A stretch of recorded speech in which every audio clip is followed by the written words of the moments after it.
All systems go. Clear for liftoff.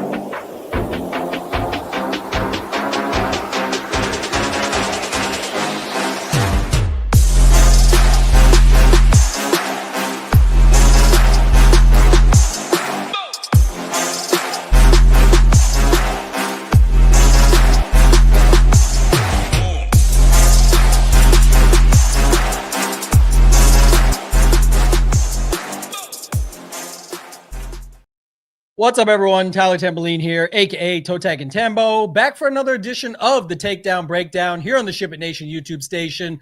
Do us a favor on the way in, make sure to hit that thumbs up, subscribe to the channel. We're continuing to grow it. Lots of free shows out there throughout the week. Going to break down all things from the Week 10 NFL DFS main slate. We'll have the perfect lineup. We'll talk about the stack rankings and the stone over at Ship It Nation. We'll review the $20 and the $5.55 milli maker, and we'll break down some other stuff in between. Got my guys Nades and Mr. Belman here with me as always. And Matt, I'm going to start with you. What's going on, man? How's your Monday morning going so far?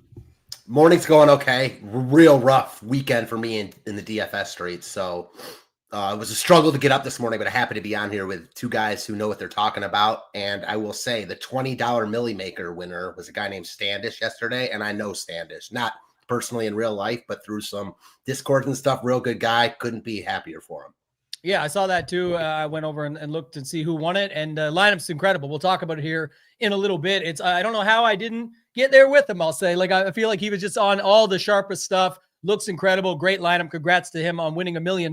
Nades, what's going on, my man? I can see there's a little pop it up for us, man. Pop up that chest a little bit. Show him who's going to get it done tonight. I'll be talking to Hoopster and Title later here on the channel, 2 p.m. Eastern. You guys can check that show out. We'll be breaking down the Eagles at the Green Bay Packers for the Monday Night Football game. $1 million up top tonight, the big mega 44-44. Got a chance to chop this mustache off. I do have a ticket to the big show tonight, so hopefully I can get that one done. And then there's a $20 with $500K up top. But Nades, what's going on, my man? How you doing?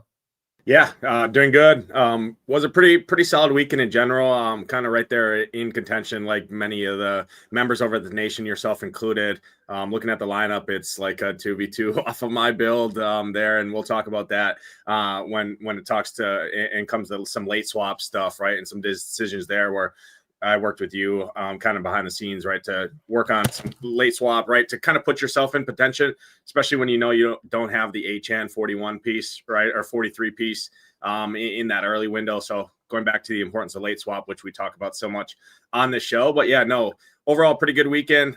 Matt said he didn't have a great weekend, but he dunked on everybody on the old Thursday night showdown slate. So you can kind of loop that into the old weekend there. Obviously, that helps. But congrats to him with that sick team for 60 stacks on Thursday there, and obviously, yeah, big game tonight here at home in Lambeau. So looking forward to it. Yeah, and of note, that counts as Week 10, Matt. So you're crushing it in Week 10. It doesn't matter what happened yesterday. You're still having an amazing Week 10 of the NFL season. Philly Phantom's already on you, Nate, saying wearing black for your funeral tonight. You know he's a big Eagles guy, talking that stuff. Danny, you got to come back, man. 2 p.m. Eastern. Hoop's going to want to hear from you today. And I appreciate this apology. I'm sure he does too. But in case he's not watching, you got to come back this afternoon. Shout out to everybody else joining us. Our man Sean, who joined us on the show recently as well on the Takedown Breakdown, as did Go Collect, as did Newen. So first three in are the ones that love being a part of it. Shout out to Joanne, Remo, Michael, Danny's here. Like I said, just lots of you guys out there. Appreciate you, Timothy, everybody joining us. So let's talk about this slate yesterday.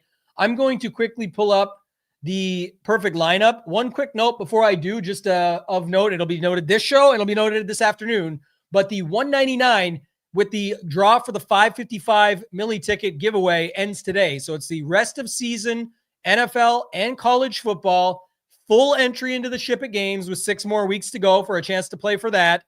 It includes Saber Sim. It's all that. It works out to about $3 per slate, $2 to $3 a slate if you count all the showdowns and the Thanksgiving slates and all that stuff, the playoffs, Super Bowl, etc. So the $199 deal is the best deal. Anybody that's got in already, we appreciate you. Anybody that wants to get in, got to get in before lock tonight to get in that draw for the 555 milli maker ticket. So let's go to the perfect lineup, Matt, and I'll start with you.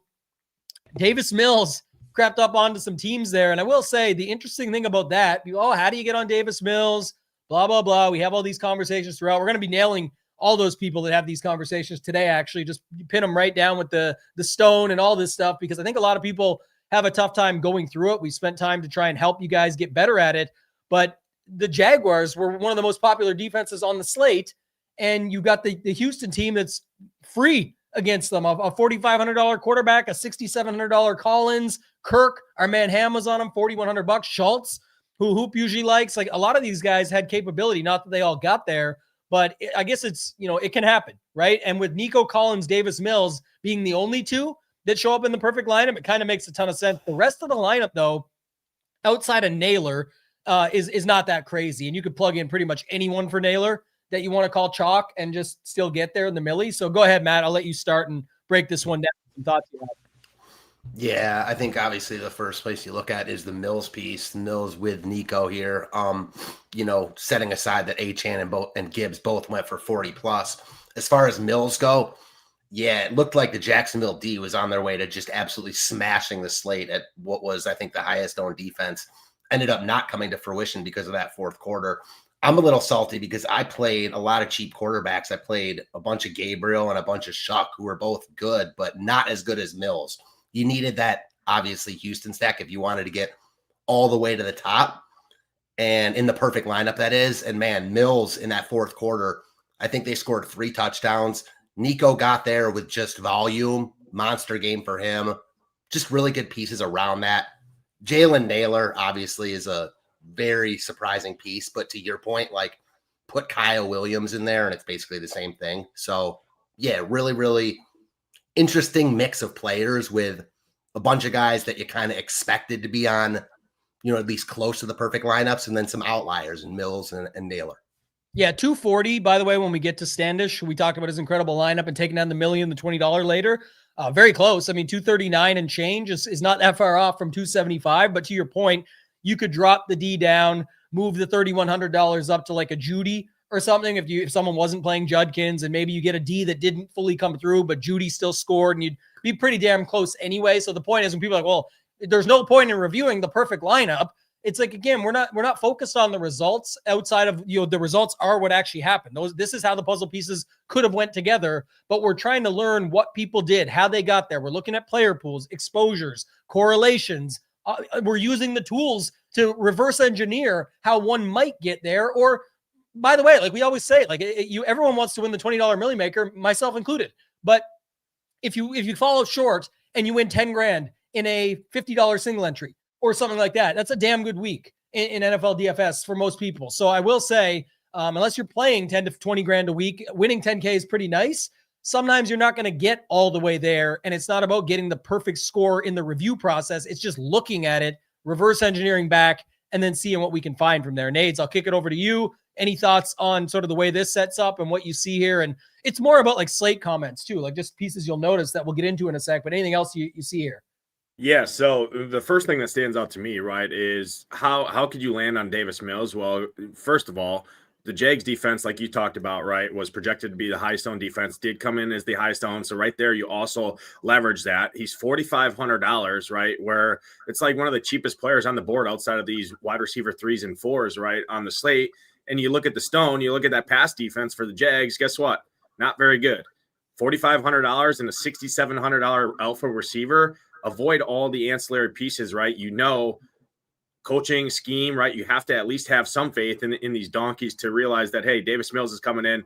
Let's just get our best player of the football and just skinny stack that, right? And just any of the additional points from the ancillary wide receivers, you're saying, hey, my other guys in the lineup are going to beat them. And those points are tied to Davis Mills. So I'm going to get those points that way and just hope Nico Collins kind of does his big thing. So I like that. Not only that, it also leveraged, right? People were going JJ McCarthy. People were going all these other guys down in that $5K and $4,900 range. Not many people were going to Davis Mills. They were saying, oh, I'm going to plug in ETN sometimes. And maybe the Jacksonville defense in this game is going to be Jacksonville walks in here and just smashes this team. So I think that was really sharp. The HM, we're going to spend a ton of time on that. He was projected to be 30+% owned coming into the slate. And after looking at the leverage lane show that you guys did and just looking at the pieces and the fact that, hey, you can only play 3 running backs on any given lineup maximum.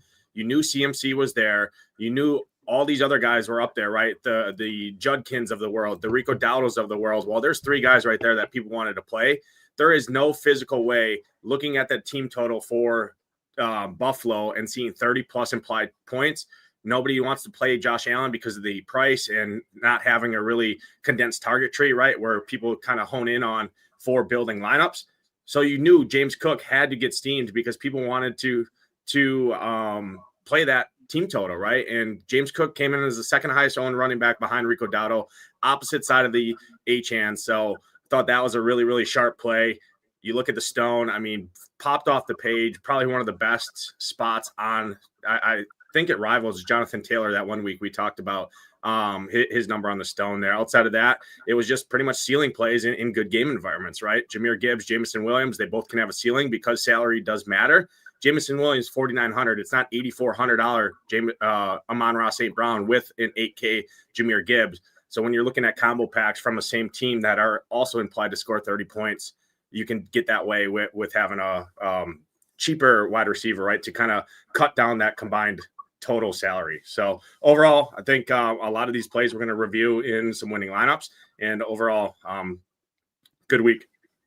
Yeah, I'm going to bring the stone up in a second, but I'll just say like another piece that just makes a ton of sense to me. When people look at this and like, oh, I don't, no point because how would we get to this? And like, here's an example. Davis Mills, $1,400 more gets you Jared Goff at $5,900.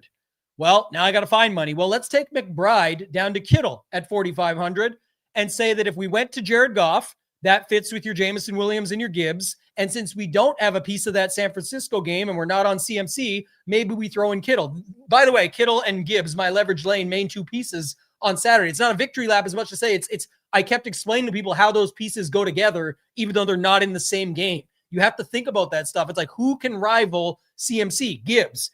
And if you're on Gibbs and you're not on CMC, but you think San Francisco is going to put up the points, how could those happen? George Kittle's the guy that can score touchdowns. He could score multiple, actually. It's possible. So that would at least make sense versus some of the other spots there. So just noting that, you could almost take a 0 with that swap at Naylor and still win the $20 Millie Maker. Meaning, like, people are like, oh, but you still wouldn't have got the Naylor. That's fine. Let's zero out Naylor, move Mills up to Goff, move McBride down to Kittle, and you're going to be close. It might be close. Maybe Standish still slightly gets us, but maybe your $3,300 guy got 4 points or something. I'm just doing dollar for dollar here. Or your $3,200 guy got 4 points. That's enough. I don't know the exact math. I'm just showing you ways to see it. So little things like that are important. I'm definitely going to bring up the stone to see how people can find this as well. Nades, you might have to hit up Philly in the Discord. Says he wants a sandwich bet. Get a little sandwich bet action in there for sure. Our man Go Collect says week 10 still not over yet. You're right. I'm hoping to make my week. I'll flip it. If Belman had Thursday, I'll definitely take Monday to make my week up if that works. Man, this was a great call in the Discord yesterday. I said, how about them Saints? We got on the same page for that one. I definitely said I thought about, Carolina winning their Super Bowl, the division game, the spread, the line. So that was the 2 spreads I said. I said that one don't make no sense. And I said the Ravens one don't make no sense. And it almost did make sense because they tried to give away again and they played horribly and just relied on Tyler Loop for quite a while, but they ended up getting the job done there. One thing I want to bring up, actually, Matt, I'm going to go to you on this one. Andrew, who's always here, avid follower and supporter, super appreciate him coming in here and letting us know this stuff, says, I lost to Davis Mills double stacks in single entry 3 max, but adds 150 lottery makes more sense. And he's not a complainer. This guy's awesome and brings it up. But I'm saying I want to talk about this for a second because I think it's actually a potential leak in some games out there of if you're, again, I get why in a large field you maybe take more leverage on, you take on more risk.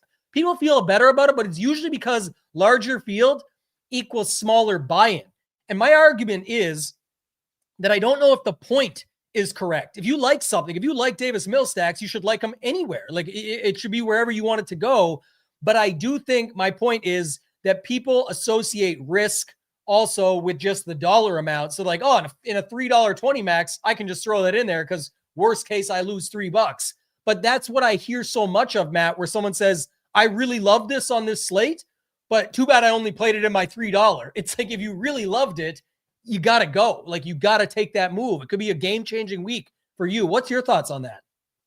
I'm totally in line with you. And I think for me, it kind of falls into, and I know people look at this a little bit differently than I do, but like single entry and 3-max stuff, I understand those tournaments are different than like 150 max contests because people can't 150 max. But at the end of the day, almost every contest on DraftKings and every sport these days for DFS is so top heavy that it's all about getting to the top, basically whatever tournament you're playing. So no, I don't live by the theory that if I love a guy, I'm going to play him and he's, a more risque play to say I'm going to play him in like, only lower dollar stuff. I just don't think that's a really winning mentality personally. Agree. And Nades, I want to kick one to you on the same topic because I'm going to add it. It's a big showdown slate tonight. We talk a ton of showdown. We're always covering it back at 2 p.m. Eastern, covering the slate tonight with Hoop, Title, and myself. That's another one. I've even heard this again from respected players, partners, people around the industry and space. And again, we don't have to agree on everything. That's okay. It's actually good, I think, in DFS to have your own mind and to do things your way. And we talk about leverage lane, picking your lane, etc. But like, I don't want to play my GPP lineup in a satellite because they're totally different fields and etc. Sure, but I will say this, and I'll bring it more to showdown. First of all, in Classic, if you're willing to take on that extra risk of like something that would win a large field tournament, it's going to give you even better odds of winning it, even if it's quote unquote the wrong way or whatever people want to say. I'm fine with it because when I win, I win. I'm not sweating out the last 0.2 or anything like that. It's like I'll win my satellite and walk away because I played to win. That's how I look at that. To each your own. The secondary part, though, is in showdown. I think it's even worse when people abide by this. And it's just of note. It's to each their own. Do it your own way. Even with the tools we offer, you can build them around you can change the settings to build differently. It's your call. You control it. It's your money. It's your stuff on the line. But I'll say in showdown, you need I'm playing for the optimal. It's not like this perfect lineup we're looking at. Like Standish almost had he had 240, give or take, to 275. In showdown, man, you got to play for the optimal. So what's the difference? Whether I'm playing in a $5, a $5,000, a 500 man, a 500,000 man, it's to me, I'm playing to get the optimal. So I'm playing to win, whether I have one lineups or 150. What's your thoughts? Yeah, no, I always play to win. I think you can also kind of level it up, right? And realize that majority of the field does think like you talked about off the top, right? Oh, it's $3 or it's, this, and it's just $60 of my portfolio. I'm just going to throw in a set, not really kind of check my results or check my rosters and stuff, right? Review the process before you kind of hit the submit button. So you can argue that quote unquote, there's weaker lineups in the field that you're playing against in those lower dollar. But regardless, I mean, any of these contests, regardless of the buy-in, the top prizes are huge across any buy-in. I mean, you can play a $12 single entry and win 5 figures, etc. On DraftKings. You still need pretty close to the nut lineup. I mean, if you look and kind of reviewed the winning lineups across single entries, 3 max stuff to 150 max, yeah, it might be a couple points less, but it's going to be pretty close to in the same ballpark. And you still need the nut the nut builds to get all the way to the top. So I don't really focus on it differently. If anything, it just if a wonky lineup wins the $20, yeah, you're probably not going to see that in your single entry 3 max stuff just because there's not as much of a wide net, right? Where players are sprinkling in 150 sets in there. So regardless, I mean, the lesson here, I think, is you still got to play to win, regardless of what contest, regardless of what buy-in you're playing. And the quote-unquote safe plays, if you're doing that, just play cash games in general. Avoid the single entry stuff like that. If you're really afraid of that stuff, just go into cash games. Yeah, you can only 2x your money or whatever it is. But again, profit's profit if you stay in the game. If it's a week where you think it's going to be spread out, you talk about this all the time, Tambo, in showdowns where you love it or you hate it. If you don't like it, you don't have to play your allotment that you're used to playing, right? You can scale it back, or you could play, maybe you want to play cash, or maybe you want to do this and just scale it back some. You can always do that, especially, and that applies to main slates as well. Yeah, if you like it, you got to run with it. That's my biggest point, is because, I saw in the $3,300 on FanDuel yesterday, the winner had Kyle Williams in a Drake May stack. It's like, if you're in on Kyle Williams, why would you not want to pay it off where everybody else fears that? The only player in the tournament, it allowed them to fit everything else. They had Gibbs, Achane, McBride. It literally had the nuts, but it was a game stack of New England and Tampa, which we'll get there in a second. And it's be willing to take on, if I'm going to play Kyle Williams, it really makes sense in a Drake May stack to double boost it. And if I'm going to play this lineup, I'm going to play it where I can maximize the output. How's 100K sound? So that's just the point. I think that's important to remember. So the other thing to remember is a lot of people say, well, I only see the high stakes players doing this stuff. It's like they've got unlimited bankrolls, so they just make these high risk calls. Where do you think they got those bankrolls? Making high risk calls to take down fields, to win top heavy tournaments, to create big bankrolls, to then go make these plays again and again and again. It's all correlated. And when you let your mind go to that and stop worrying about the picks, the plays, that's the results. That's what we're looking at now. What did end up being the winning puzzle? But when you focus on just playing the game, that's all we do at Ship It Nation. That's all everybody on this panel does on all of our panels. We're playing the game against the others that are playing the same game, and we're trying to outdo them. Think about Survivor. Big Survivor fans, a TV show that's been around somehow for like 1 million seasons. Outwit, outplay, outlast. Those all apply to DFS the same. You have to. Is that show still on? Crazy enough, it still is, man. I haven't watched it since like season 10, but season 50 or something I saw the other day, it was talking about. So yeah, pretty wild. I'll do some quick hitters here, Matt, and then we're going to go to the stone. I mean, Saints is right up on there, but Timothy says, can we talk about leveraging chalk Dowdle with Saints DST? We can talk about it again because I know we certainly talked about it yesterday on the main Slate show up to lock. And I said, I don't want the Tyler Shuck stuff. It sounds like Belman, my man over here did, but good for Olave. Someone said Olave is the new Shaheed. That makes sense. They move on Shaheed, and now Olave is getting the 62-yard bomb plus a bunch more to go with it. I think he still made a tent trip, which is classic Olave, but he's good otherwise. But just noting it, it's not huge, but for a cheap defense yesterday at low to no ownership, and you know that Dowdle's on the other side. I said, if you landed here, if you had reservations, like the next comment said, Dowdle fade was a no ball move.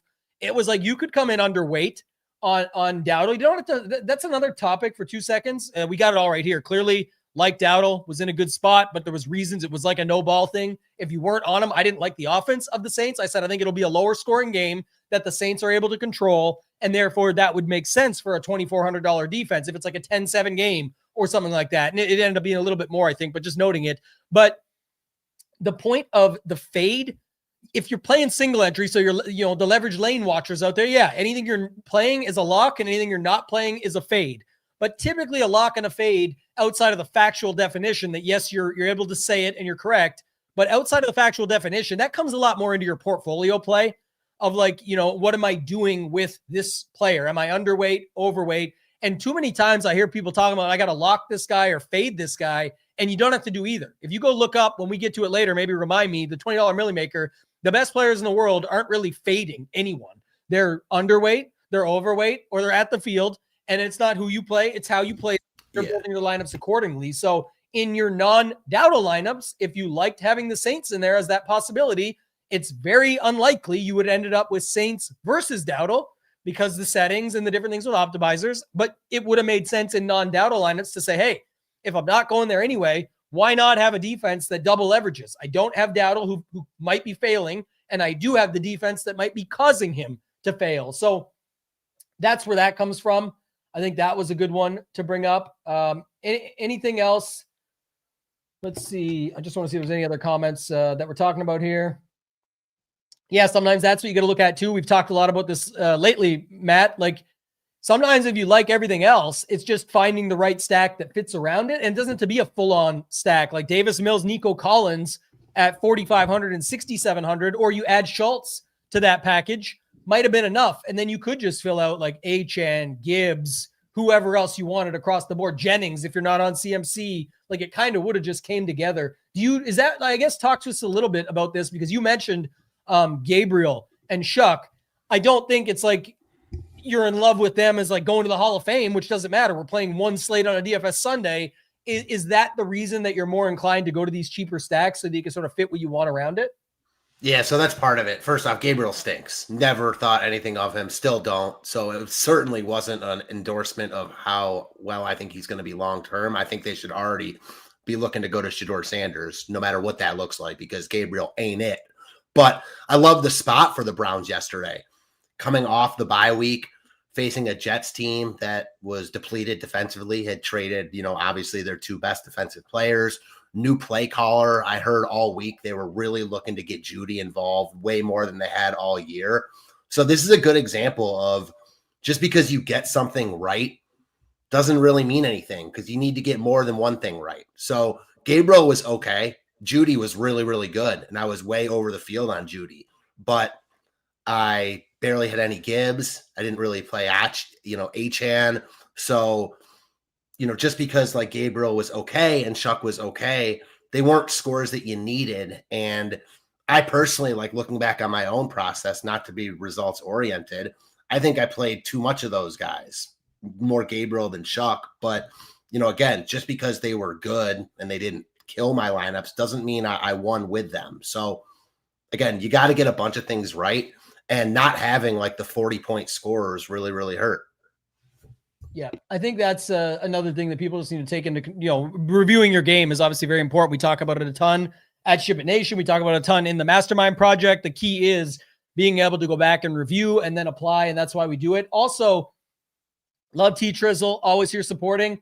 Fully incorrect. Sorry to call you out, but it's just facts. Again, if you pressed optimize on your optimizer and just took whatever the projections give you, that is not, again, I'm the number one advocate for this. I talk about it a ton. Yes, people do that, and they like to do that. And, I should just trust this, that, and the other. You are allowed to make the changes before it goes in. My man Squirrel Patrol, who I do the Friday show with on Mayo, he had a Davis Mills lineup finish 6th in that. I guarantee you he uses an optimizer, but you know what? He had to decide that Davis Mills was going to be one of his quarterbacks to get him in there. So it's not correct to say if you were using an optimizer, you wouldn't get someone. You get what your inputs are your outputs. If you started with the optimizer and you wanted Davis Mills in your pool, you would have got Davis Mills in your optimizer. So got to call it like I see it. That's part of it. Andrew's, by the way, Andrew, I think is a Cleveland guy as well. Says was a great lesson. He mentioned the snow you guys got overnight earlier. So shout out to him on that. But he says that's what this show and DFS Mastermind is all about. Newlands, who's been on here plenty, a longtime member over at Ship It Nation, founding family, and then a member since inception at Mastermind as well, says you need a process to even get those picks and plays. That's the whole point. When people say, I don't have any of this, well, it might not be part of their process. And just noting it, in the Mastermind Project, Nades and I recently did this. We're going to do a quick version of it now, Nades, with the Stone, but we did a full hour and 10 minutes of going through the Stone, Saber Sim, the stack rankings, all that over at Mastermind. You just go to shipitnation.com/mastermind or check the link down below to get in. It's less than $100 to get started, and you'll be in to check all this stuff out. But here's the Saints. I brought them up, one of the cheaper Ds. People asked about the Jets D yesterday. This is a really prime example. Not only is it the opposite D, and the Browns, by the way, got to like 20%, which is insane.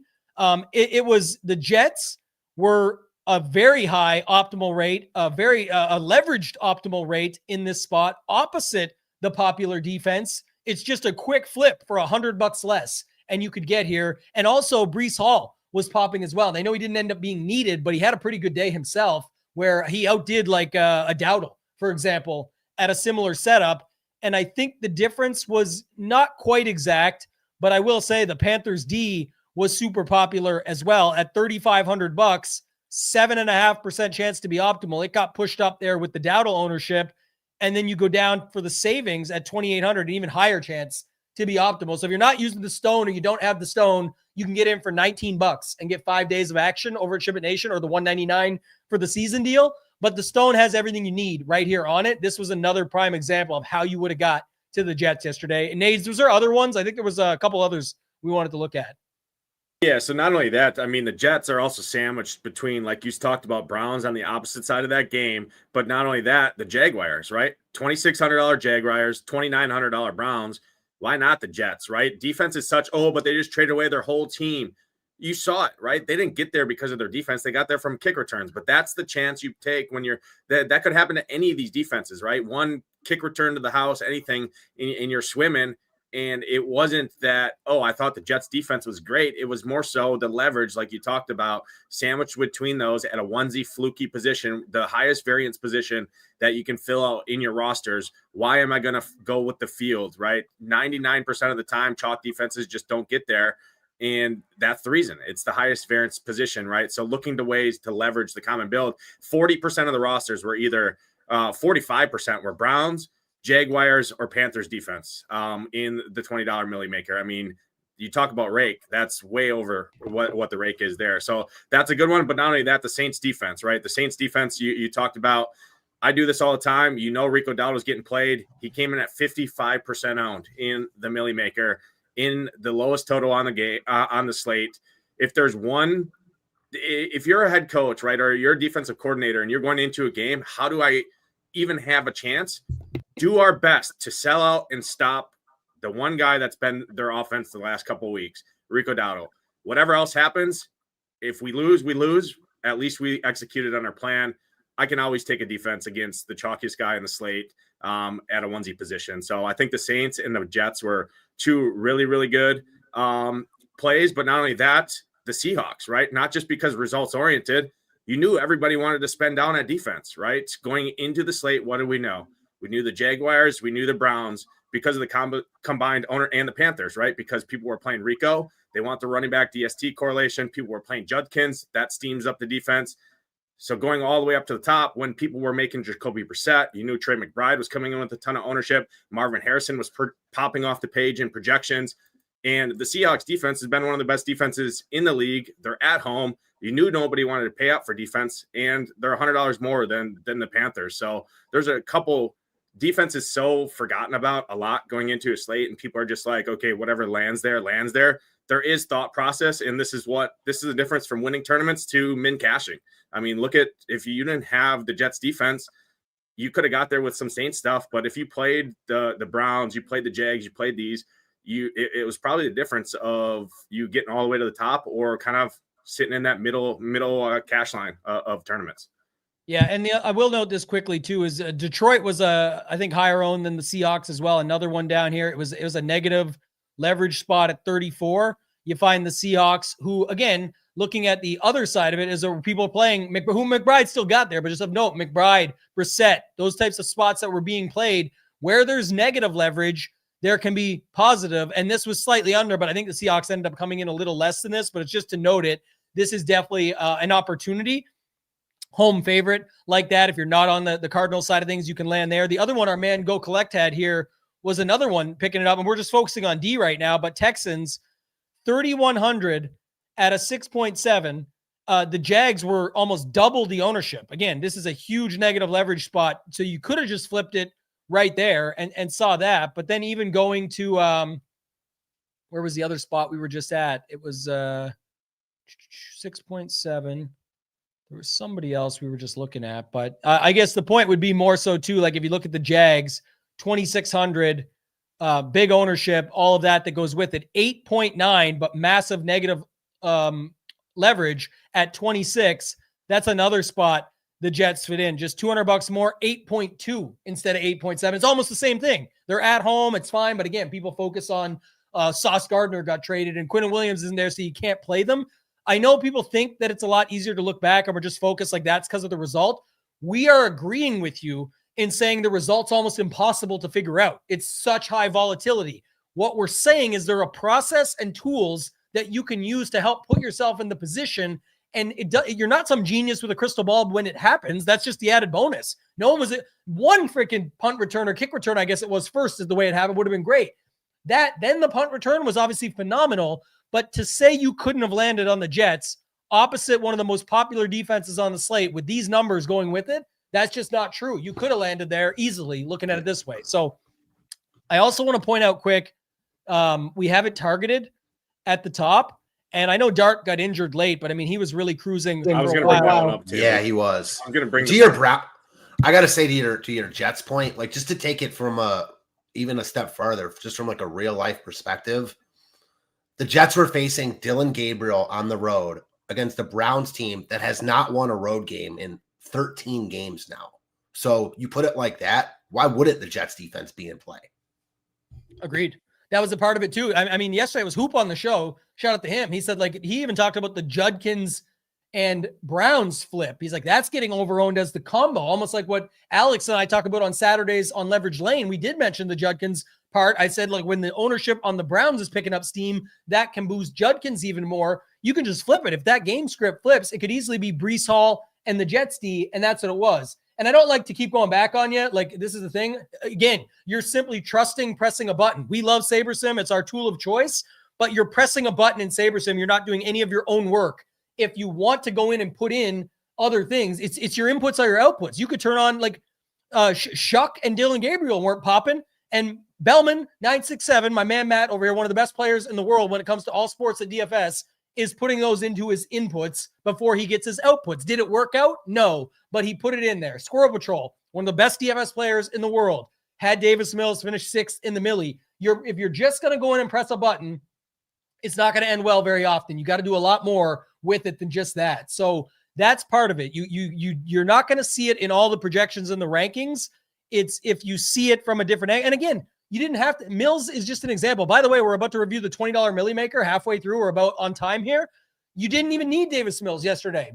Baker Mayfield was the lineup that got to the top. So just another note on top of that, all we're saying is that's the opposite way to focus on what we're focusing on. You didn't need Mills yesterday. We showed that perfect lineup, and I showed you in 2 seconds how you could have made that lineup make more sense with Goff and just put in Kittle. And while you would have lost some of those points and kick Naylor out of there and take a 0, you still probably win the Millie Maker. So dry run and your run are 2 different things. And I think you should definitely be focused. That's what this video Nades and I talk about over at Mastermind. And people complain. Everybody wants to talk about stuff and nobody wants to be about it. You got to go put the work in. The best golfers in the world are practicing every day of the week. The best basketball players are in the gym right now, been there since 5 a.m. You got to get better. If you actually are here and you want to get good, go get good. There's lots of ways to do it. I also want to, if you sort by value, Davis Mills is the 3rd best value on the slate. Mac Jones, Sam Darnold, Davis Mills projections. He had almost 15 projection at 4,500. That's less than 3 points off of Jackson Dart for $1,200 less. So it was there. He did fit teams. He was projecting well, and all of the other things that we talked about too, right? So I don't know whose projections are what, but he was the 3rd highest value on the slate yesterday. That also goes into what you were talking about, Tambo, as far as you don't necessarily need the stack. In this case, it did go off, but when they're this cheap to, win you the slate, a lot of times you're using that because of what else it can get you. And yesterday there were a lot of expensive, desirable players. So just overall, to your point. Yeah, my man Jordan knows I love the gym ones. Can't get jacked. Everybody wants to get in shape, and nobody wants to track macros, eat correctly, get a trainer, go to the gym. They just want to wake up healthy one day, and that's why Ozempic stocks through the roof. If you could just take a pill and make it happen for those that aren't using it for what it's actually for, not to take it out of context, but just noting it's a prime example. There's no shortcuts, man. Unfortunately, I wish there was. I'd win a lot of money a lot quicker if that was the case. But you got to put your time in. You got to put your work in. The only other target game we had on the slate was the Patriots and the Buccaneers. That's going to be a good segue to it. But Baker, Egbuka, Tez, really high optimal over here. By the way, this is another flip. Is for every Hunter Henry lineup, there was a ton of them for just a few $100 more on the opposite side. Was almost the same setup. A higher projection, actually, 10.5 over 9.9. You get Otten in there. You use it with Diggs. You use it with Henderson. Whatever you want to do, that's the setup, and that's the sauce. If you go here, if you go to the winning lineup, we'll get to it with this said. There's Squirrel Patrol in 6, who I've recently referenced. But yeah, Standish, congrats. This is a phenomenal lineup. And Matt, you know the guy a little bit, or at least have been in Discords and had conversations. I'll quickly kick it to you on this, but it was pretty straightforward. It's Baker, Egbuka, Tez, Otten. Run it back with Henderson. You pick up 2 really good spots at running back in Achane and Gibbs. You flip the defense from the popular chalk defense to the Jets, and you don't have CMC or Kittle, so why not throw Jennings in there as your piece from that game? You spend the $50K. The ownership is solid across the board. There's enough leverage points. A phenomenal lineup, and I've only said this one other time this season, and I forget which lineup exactly it was, but I would say this is a secondary version of the best lineup I've seen all season, Takedown and Millie Maker overall. I really like this lineup a lot for many different reasons. Same, but for me, I think this also falls into the category of the stack was good, but what won him the Millie was the stack being good combined with the fact that he had all 3 of the nut RBs together, which I don't know how many people had them, but it couldn't have been that many even in a big field. So the Baker stack was good, don't get me wrong, but we talked about a bunch of other stacks that were good. The Houston stack, the Arizona stack was pretty good.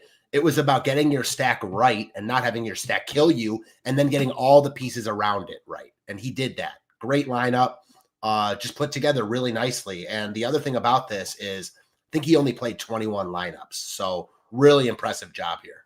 Lucky. 21, baby. Blackjack. That's the one. So like you said, and we have the access to this to be able to show it off. I think this is really cool.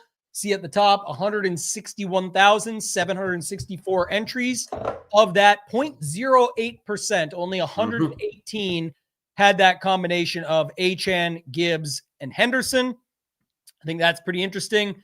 I just want to see, too, going back to the Stone for a second. So I know on Saturday we had a big conversation around this, and it was funny because the ownership, which it didn't update or we didn't have it fully locked in, but we said James Cook would pick up steam to be with Achane, and it actually ended up being 26-25. Achane did get crossed by James Cook. They both had really good matchups, but Nades, you said it best. People wanted, if they couldn't get to Josh Allen, and look how many people got to the cheaper quarterbacks, then they thought, why not just get a piece of that action with James Cook? Achane on the other side, still a very high optimal rate with a great matchup. That's a starting point. It was a lower stack ranking than some of the other ones around it. You see the 8.46, the 8.66.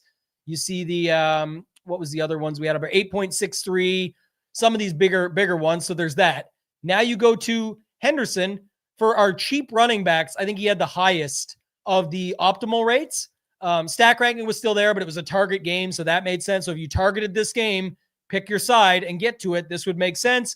I said on the show, and I said with Leverage Lane and yesterday's show, I talked about the hard part was with Drake, who I've been coining Drake May Holmes. He's phenomenal, but it's hard to get him right. Yesterday, it was tons of stuff. Mac Hollins was into the mix. Kyle Williams got into the mix. And again, if you got to those, congrats to you. It's harder to get to that. But on the other side, Mayfield, Egbuka, Tez, Otten, who got there for them? Those three guys. And again, did others have opportunities? Sure. Did they try and jam Rachaad White seemingly every time still? Yes. And it was frustrating if you were on the Baker side. But just of note, this is the type of thing where we talk about stack consolidation and what becomes a little bit easier. And then obviously Gibbs down here in a great matchup. Rush D, optimal 13. We knew he was coming in lower owned than CMC and all this stuff and making it a great spot. So congrats again to Standish. I think that's phenomenal. But Nades, I'll kick it to you if you had any extra thoughts on this lineup. I mean, the Achane one was there. The Gibbs one was there. All of it made sense. And I like the Jennings Gibbs when not playing CMC. It's okay. How am I going to get a piece of that action still? I'm going to go with the highest projected value receiver in Jennings. Go ahead. Yeah. So I think also people get so caught up in the matchups and what these running backs, right? Just because they have a running back tag doesn't mean they're a standard hand the ball off, run between the tackles type running back, right? You compare Henderson and Judkins, right? Obviously they're different price ranges, but coming in, Judkins was projected right there with Henderson in terms of ownership, and Henderson was cheaper. Judkins has zero pass catching ability out of the backfield. Travion Henderson, they don't like this guy for a runner. When they used him, when all three of their running backs were in there, it was as that pass catching dump off kind of guy. How do you beat the Bucs? That's dump off running backs out of the backfield have torched the Bucs. So he's not just, the Bucs is a tough matchup on paper to run up the tackles. Henderson is not that kind of guy. There's tons of injuries in there, and he's $5,600 on a slate where people are playing one or not both of Cook and Achane, CMC, or Dowdle and Judkins. Of those five running backs, many lineups had three, at least two, if not three of those guys in their lineup. So you just know guys like Henderson and that can't get played. It's not results oriented. If Henderson goes out there and scores 6 points, I'd say the exact same thing. Going into the slate, that's what we knew. He's in a game environment that you want to target as a run back, right? How does the Baker Mayfield stacks get pushed? Henderson houses one. Okay, what happened? He housed one. Not one, but two. That's how Baker Mayfield. The Baker Mayfield stacks didn't get there until Henderson housed his second touchdown at the end. I mean, Baker was sitting at sub 20 points. Tez Johnson caught that last touchdown. Without that, I mean, he was nowhere to be found, and you don't see Baker stacks up at the top. So that's how, when you're looking for run backs and correlations, what was the most common run back in a Baker Mayfield stack? Hunter Henry, right? Because that was the one given that everybody knew, quote unquote, or thought they knew going into the slate. Hunter Henry smashed every week. Drake May loves this guy. They don't want to figure out, is it Booty? Is it, Booty wasn't in there, but is it Diggs? Is it these other guys, right? Let me just grab Hunter Henry because I don't want to play K-Dot, and I'm going to play Egbuka and Tez Johnson and just skinny stack it there. So taking it to the next level, I think, is really, really sharp in general in a game environment when you know people are going to it. and what the most common way that people are attacking that game environment from.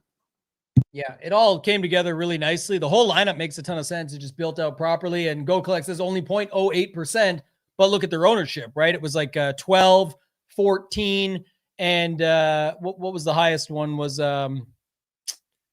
who's the other guy that we just had there? 20 something? I think it was 20, 25. Yeah, for HM. But anyway, this stack seeker is awesome to look at because if you go back and look like Rico with, let's just do the fee. Obviously, the higher the total, the more likely they're being played together. But just to your point of the combinations, I mean, Rico and Judkins in almost 15,000 lineups, 16,000 plus with Rico, and it all starts with Rico being the highest owned. But I'm saying when you knew that, that's where you could look at some of those combinations. But even without, let's just look at some of these. Almost 4,000 had HN with Judkins. If you use Henderson and start looking at the versions of it, obviously with Dowdle is going to be the most popular. So almost 8,500. James Cook, 3,500. HN, almost 3,500. Judkins, 3,100. So again, you can look through all this stuff, but it is interesting just to see like what the combos are. Like almost 6,000 lineups played both Jennings and McCaffrey. It's because they can be stacked. But if you went with like Dowdle and Jennings, 10%, 14,000. I mean, you can really play with this and see what people are up to. But let's look at this. 10,000 lineups went with the Judkins and Browns combo. Let's see the Dowdle. Check the Breece Hall Jets on the other side of that game. Yeah, good call. Let's do that. That's a better one. Let's see. Can go by points for that one because they're up there. What do you get? 19 something for Hall and 655 lineups. This is the interesting thing though. Like again, this is actually really interesting. You brought this one up because we've hit on this one already, so we can just tie a knot on this one and move on to the 555 Millie Maker. Again, congrats to Standish. We looked at that lineup. It was awesome. But just of note, the game script just has to flip. That's it. Like anything Judkins and Browns can be for less money on the other side. It was a little less money. You can flip it and know that what was the difference again? So this is 655 lineups versus 10,512. Like that's where we're saying you've already put yourself ahead of just so much when you do something so little, and really outside of people that will bitch and moan about, results oriented, we just showed a million times on how you could do it. And the setup is pretty straightforward that it's all you really need is that game script to flip. And to Matt's point, you got Dylan Gabriel on the road with Jerry Jeudy, who, by the way, congrats to him, had an awesome game, but that's for him. But it's not like they had much going for them outside of that. It wasn't like this crazy spot or high-powered offense that you would have been flipping this on. Almost 10,000, just under 10,000 lineups more went with this combo over the other one on the other side. And pretty much everything, if you go back, speaks to it. It's really not that far off. Judkins, 14%, 11.5 for Breece Hall, 11% for the Browns, 8.2 for the Jets. But the ownership flip and the fact that you just need that game script to flip slightly makes it so much more obvious there. We'll go to the 555 Millie Maker here in a second. And Matt, I'm going to start with you on that one. But we did have a question from Stu Beard. What level of SaberSim does the $199 special include? To be clear, you cannot get single sport SaberSim anywhere except for at our site and a couple of other partners that they have that I'm sure you know about. But just noting it, there is no way to get it. So if you want all access, so just look, when you go to single sport, it's always with the core plan. So you can build up to 150 lineups and you can late swap. If you want starter or if you want ultimate, I mean, ultimate's a bit out there because not everybody needs the contest sim. So let's just use starter, where you say, well, I'd at least want to be able to do 500 lineups. I'd want portfolio diversification. You would just get the all access because the monthly all access is only $97 for your first payment when you click in here. And then $139 thereafter. It's $97 a month and you can't get single sport at sabersim.com. So you would want to get this because you wouldn't pay $79 a month for core when you can just go to all access, pay $97 for your first month, and then $139 thereafter, which is $97 for SaberSim, the same as they charge. And then if you look at our content, it's $79. So you're still saving, or you're getting our content for half price with the Stone, the Discord, and all the other tools and data that we provide. So just keep that in mind. That's why the $199 deal is the best. But the $199 deal right now saves you a full month because you need 3 months to get through Super Bowl right now. So instead of spending the 79 times 3, you just spend 199 once and you're done. Plus you get ship it games entry and everything else that comes with it. So hopefully that helps. If you have more questions, you can throw them into the chat. Let's go to the 555 Millie Maker, Matt. I'll let you look at the winner. Talk us through this one. Tommy the Vig got the job done with 225. And it's actually a Brissett lineup that got there. So I'll let you walk us through it. It's on screen, 49.9. What do you think of this lineup and what stands out here? So you asked me like maybe 20 minutes ago as far as like what my opinion on what my opinion of was like as far as, you know, using stacks, cheaper stacks to be able to get what you want other, you know, elsewhere in your lineup. And I think this slate is a great example of that because certainly it mattered what QB and stacks you used, but there were a lot of teams that were similar here, whether it was Baker and his guys, Brissett and his guys. It was all about getting the right pieces around them. The top lineup did that. You know, the Gibbs and Achane combo was lethal. You needed it. And then they got things right with it. Certainly with Brissett, you're likely going to play McBride.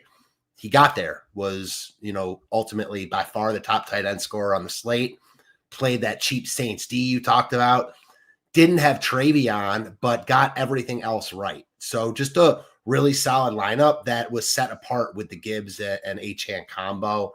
Don't know how many people in this tournament played those guys together, but Gibbs was pretty low owned himself. So yeah, you needed the right pieces around whatever stack you used. Obviously, there were certainly stacks that could kill you, like Buffalo, like Baltimore, both teams that were projected to score a lot of points. But whether it was Arizona, whether it was the Rams, whether it was the Bucks, whether it was the Patriots who scored similar to the Buccaneers here, it was about getting those running back pieces around them. Yeah. Achane and Gibbs were 89 lineups of, in this one, 5,505 entries. So just of note there. I do want to see something, though, what's more interesting to me. Let's go to the points for a second, see if we can find it this way. Let's go McBride and Brissett. So there was 280 lineups, but what I want to add here is JSN. So there was 158 lineups, 280 total. So what is 130-ish, right? Or 122 or whatever that didn't put JSN when they were going for the Brissett McBride. It's not that you have to. We're not stating that. I'm saying it's just that's something to look at because I think that's more of a standout piece for that. When that many lineups in this tournament are making sure to get JSN in there, that's a huge difference maker when you're spending the JSN money on someone like Gibbs or someone like Achane, and then you're not playing Dowdle. So you're going with the New Orleans defense. You're not playing Puka, so you're going with Williams instead, and then you still have a Diggs, Tez, nice little secondary. Like this is a really sharp lineup. It targeted that game because it has Diggs and Tez in there together. So that's one combo. It's got Brissett, McBride as a combo. But then after that, it just kind of really solid one-offs all around of like, okay, I'm not on the Detroit game, but I am via Gibbs. I'm not on the Buffalo side, so let me see how that busts up. It's going to be with Achane. I'm not on CMC or Kittle or Mac Jones. Let me get a piece of that with Jennings. I'm not on Puka, as I stated, and I'm not on Dowdle, so let me leverage it. A really sharp build all around, I think. Nades, do you have stuff to add to this one here? Yeah, so first thing I want to talk about is roster construction here, because guess what everyone wanted to do? They wanted to play one of JSN or Puka yesterday. I mean, rosters were coming preloaded with them and one of those cheaper spin down running backs. So how do you flip that? You go mid-tier wide receivers that are going to eat the lunch. Diggs is going to eat the lunch of Hunter Henry, who most people are playing from that team. He can score touchdowns. Juwan Jennings eating the lunch of Kittle and CMC both, right? Maybe it's him, right? With injuries in that situation there in a good game environment. Tej Johnson been super involved. No Chris Godwin, no Mike Evans. Great play, right?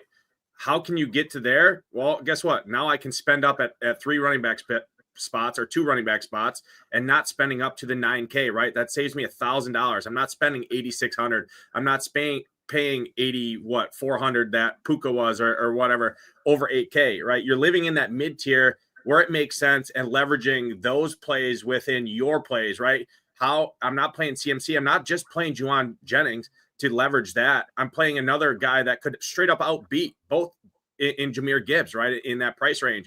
Devon Achane, other side of James Cook.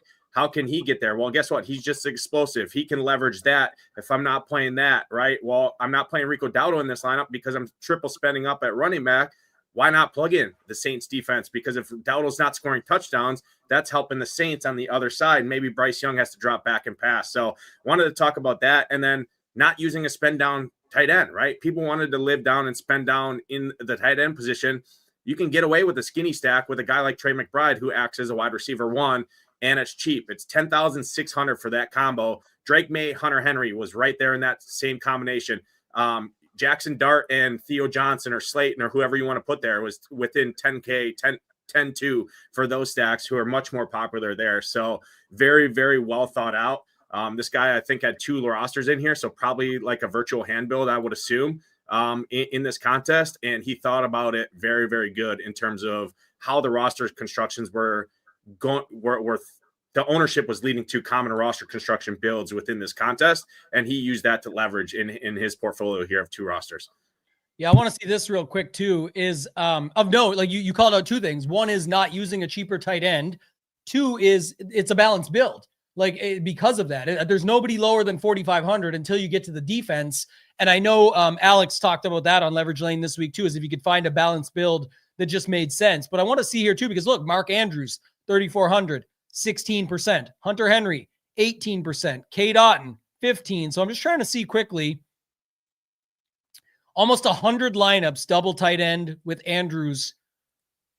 Over 100 lineups, double tight ends of that game stack, which makes more sense because they went both tight ends in that game. These are lineups played together that are 2 tight end builds to build it up. So that's another thing in the higher stakes tournaments and the, what the sims will push and everything that comes with that is the focus around trying to boost it up and get more of those pieces in. But sometimes it becomes the way Tommy the Vig did it, in that I'm not going to let it do that to boost me up.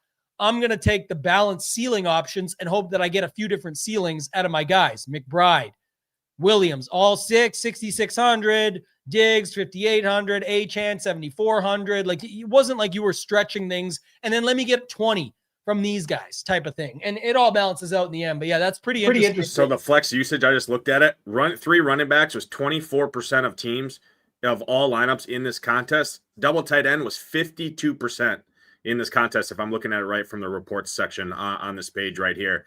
Half the lineups because of the value, right? So what did you know? The value sucked. That's why double tight end was getting steamed. The higher the dollar of the field, the sharper the players are, and they realized that, right? Hence the double tight end, right? Look at that. Look at those bar charts. Well, how do you double tight end also nutted last week, which I'm sure didn't hurt its ownership this week. Right, exactly. And there's no cheap wide receivers. There's no 4K running backs, things like that, right? So people wanted to find a way to get to CMC, to get to Puka, to get to JSN. How do you do that? You look at these underpriced tight ends that are in the 3 to 4K range that are priced as wide receivers, 3s and 4s that have a much, much lower floor. You flip that, you go balanced build, giving you the ability to go to a running back, which puts you in half of the common rosters of the field that you're playing against. And Andrew made a joke, but it's actually a good point because people forget, like, or I guess people don't forget, but because clearly they're winning millies with it, but people act sometimes like the quarterback isn't, if there's no value on a slate, that's why it's a good idea to get it from the quarterback. You're getting a starting quarterback that's getting the same clock as Josh Allen gets the same game clock as Davis Mills does. One is way more successful, usually. One is way more capable, definitely an MVP versus a not. But they're going to get the same opportunity. And it also then it becomes matchup and point per dollar game and all these different factors. So it's funny that sometimes people don't count a quarterback as a value player. If the slate sucks for value, do what Tommy the Vig did. Use the value in a way that it can boost you with a guy like McBride. If he has 30, that's really going to help Brissett. And Brissett, this was horrible. They were getting crushed. It was a shutout for a while too. And the point is, like, Brissett did most of it in garbage time. Daily fantasy doesn't care. How's your garbage time taste? Tommy the Vig tastes very good. $1 million better. So just a prime example of all the stuff people bitch and complain about that you just can't have as an excuse. It's all just how it all shakes out in the end. Speaking of that, look at this stuff too. Matt, I'll stick with you on this one. So interesting note, Brissett, Dart, May, Mac Jones, Baker, 5 different quarterbacks in the top 5, 0.22, even Taze Red here. It's another Baker, but just to note, 20 grand to 150 grand. It's not even a point, really. Sorry, it is. It's from these guys. I was going to say not even a point because I was on McLovin before, but just on Taze Red even getting into the mix. It's a point difference, and then it's less than 2 points up to second place and not that much more to go to first. So imagine the sweat down the stretch of all these teams, whatever they had left. And I didn't check who had players left, but just of note, Debo, Gibbs and Williams, Amon-Ra. Wow. Like imagine need lunch money, just needing Amon-Ra St. Meanwhile, he's getting punched in the face out there on the, like literally it's like his life doing the Trump dance. Yeah. We talked about that. I mean, he got there early on, but then it was like, these guys got there with the additional, like imagine McLovin, Jameson Williams and Gibbs. Soon as the play calling got turned over to Dan Campbell, it's Jameson Williams 7 times to get to the bonus, basically. And then you get Gibbs just bust that run out. And it didn't get him there, but it got him up there. Shady had other stuff going on with McBride and Gibbs. I mean, that's a pretty nice finale if you needed it. Jameson Williams outdoing and blocked the other ones, but then fading Gibbs for the sweat for B. Wong. And then at the top was Brissett and McBride with Williams, Gibbs. Like imagine that sweat down the stretch. And Jennings, like this had a bunch in the afternoon. So I don't know. I think it was really interesting too yesterday. What's the only, I guess, Henderson and Achane you could have got away with in the morning. But I kept saying how this afternoon slate yesterday was just so good in its own right. There's probably a thought process there of like just building an afternoon only lineup, fitting in a couple options from the morning that you liked, and then moving on because there was just so many ways to go in the afternoon. And a lot of them got there too. A lot of them did find their way. Mac Jones, Brissett. I mean, these guys scored points. Where was the Mac Jones version? Afternoon lineups were way higher scoring than Maine. I'm pretty sure. Yeah. Mac Jones had 27. Put him with, Jennings, Kittle. The double tight end with Kittle, McBride, that's another one. If you are going to go double tight end, this is the way I like. So this, I didn't even mean to focus on this one, but I've met Eric before a bunch of times at live finals. He's an awesome dude, brings his family, like really cool stuff. He's a top player for sure. And just looking at this one, interesting bill, but I do like this. It's picking up on all the spots. It's like, if you're going to go double tight end, why not do it in a way that also isn't on CMC, right? So, okay, if I'm not on CMC, Mac Jones, Kittle, and Jennings, right? And then you say, okay, but let me get McBride in there too, flip the defense, secondary of Debo and Amon-Ra for a piece of that game, and then the 2 running back plays from early on that, again, people knew about these options. Like they were down 20%. They were much higher owned. 25 goes up to 35, and 14 goes up to 20 in the higher stakes stuff. Those were the clear options at those price points. Just getting them all together was tough. Like somebody said earlier, adding Gibbs in there was probably tricky, but it's not like it couldn't have happened, right? He could have had Gibbs down here, move Kittle up, and then instead of McBride, has somebody else in wide receiver for that spot where Amon-Ra is. Like you could have got to maybe Collins close to Nico. Again, that's nitpicking and going for like results oriented, but just saying there's other ways around it. But yeah, great lineup here as well. Nades, you got anything on this one?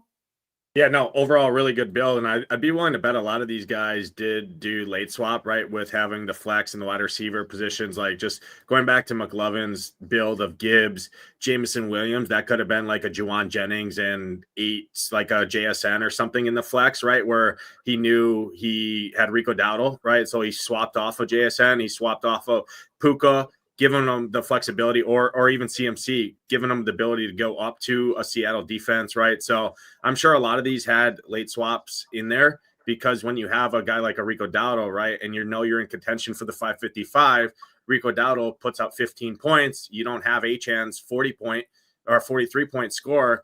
You got to do some stuff there from a late swap perspective. So just making a lesson of when you don't have a have to have it. If you don't have a have to have it score from the morning slate, that's when you start looking at swaps and swapping to a guy like a Gibbs who can match the production of an Achane. We looked at less than 1% of the teams had all 3 of the nut running backs, Henderson, Achane, and Gibbs. So you knew it after the fact, right? We know that not a lot of people played that. You're just trying to going into your swaps.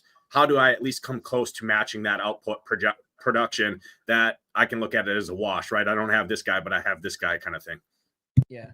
I don't know what the combo was, but it's been the combo for like the last 2 weeks. Hoops talked about it a ton of the talk radio stuff we make fun of over there, when we're doing the show, and basically they wanted to get JMO involved. It looks like clearly Dan Campbell was the leader of that conversation. And when the OC still couldn't figure it out, he said, we'll just switch it up the second half. Let me show you how we can get this guy involved and what he can do to change the game. Again, they were already likely to smash them, I thought, but the spot was definitely shown off quite well once he put him in there. And that's a good point too, Nades. Like, Williams, Gibbs, Seattle, there's such high ceiling here of what you'd get out of those guys if you already had a dead Dowdle. It could have been like a cheap D with Williams and somebody else, or like a receiver that everyone's going to be on with Puka and something. And it's like, you know what? That's a safe option. Let me go for Detroit scores 40 points and Seattle crushes Brissett, because I'll need to leverage the McBride owners and the Brissett owners, et cetera, et cetera. And the other one, even this one, I got to go look now, because Debo getting to almost 14%. There's plays like Achane and Henderson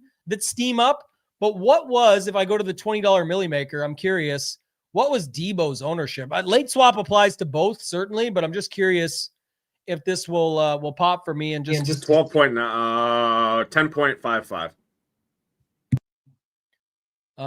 Yeah, I guess it's not going to let me do it anyway, but you can see it on my screen. I couldn't find it, but yeah, it's kind of frozen. What do you say he was? 10.55.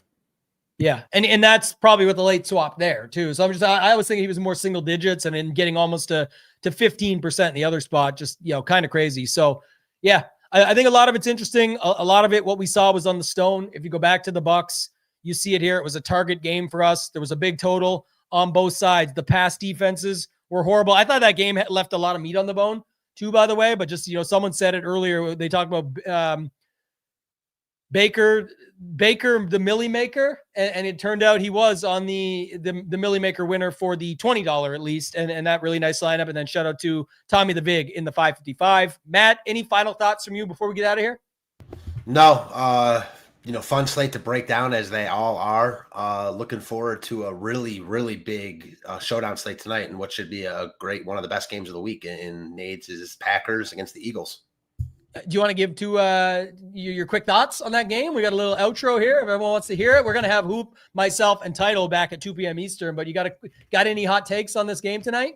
I don't know how hot they are, and since I'm not on a show later, I will tell the people that I love the Packers tonight. So that goes for them as a pick'em. I love them in DFS. I like everything Green Bay tonight. How do you think they get there on these Eagles? What type of game do you see happening? I think it's a Josh Jacobs game, my friend. Okay, that could be interesting. I don't know if everybody's going to be feeling the same, but one guy that might be is, of course, show us again, Nades. Show us the logo, buddy. Puff that chest up. Double down. Yeah, okay. What do you got? This is Homer Takes 101, but maybe not. Usually we give Nades a hard time. We'll finally do it once in front of him when he's live. He's not really a homer. He all the times he's put but all the times he's put out the Jordan Love cores and stuff that we make fun of have been big Jordan Love weeks, and it's like spots that are good spots. So how do you see it playing out tonight, Nades? You know your team better than anyone. What's going on? Yeah, LaFleur says Jacobs is finally feeling good, finally feeling healthy. The offense runs a lot better through Jacobs. How do you attack the Eagles and keep Jalen Hurts off the field? You run Josh Jacobs. It's cold outside. He's not as big as Derrick Henry, but he runs pretty good, and he's got some catching ability out of the backfield. Dobbins lit this team up. Scatterbo lit this team up. Bucky Irving lit this team up. I think Jacobs has a huge game, and they try and keep Hurts off the field. It is at home here, and you get the Packers at home as a pick'em. It's usually a good spot. Could go south, right? But everyone saw that team get obliterated last week by Rico Dowdle himself. I think they come up with a vengeance here after watching the Lions put a beat down on and the Vikings shit in their shit in their pants again. So they want the division. I'll tell you that. And they usually play these top tier teams much better than they play the below average teams. I'll tell you that. Yeah, I'm excited for this slate tonight, man. It's a big one. I got a ticket to the 44-44 mega, so I'm hoping that goes well. And I'm going to be playing the $20 as well with $500K up top. We love that. Been a lot of close calls this season, but a lot of people ask about the process. We've talked about it a ton. It's right here by the Join Today button for the $199. But if you go to NFL Showdown, we've got projections for DraftKings and FanDuel. We've got the Stone covering both. We'll have our slate plan up that covers it as well. And then we've got the $199 special on right now. If you see in the comments below in the description, you can get in on Mastermind. If you're not a member at Ship It Nation yet, just join the nation. It's $199 for the rest of the season or $19 to try it out for 5 days. You need the tools, data, and everything first. But if you're an experienced player, you're already a member with us, and you want to take your game a step further, You can see how Nades and I break down the Stone and Saber Sim, and you're tired of just looking after, try this, try that, and flipping around. This is actual process that you can take and apply and make your own. It's in the comments below. You can check it out on the site, on the mastermind page. There's a free tour as well, but you get 50% off if you want to check that out also. And it's one time, so you don't pay over and over, subscribe or anything like that. So a lot of good stuff going on over at Chip It Nation. We appreciate you guys. Make sure to hit the thumbs up, subscribe to the channel, leave any comments, feedback that you have. For Belman, for Nades, and for myself, ToeTagginTambo, let's ship it.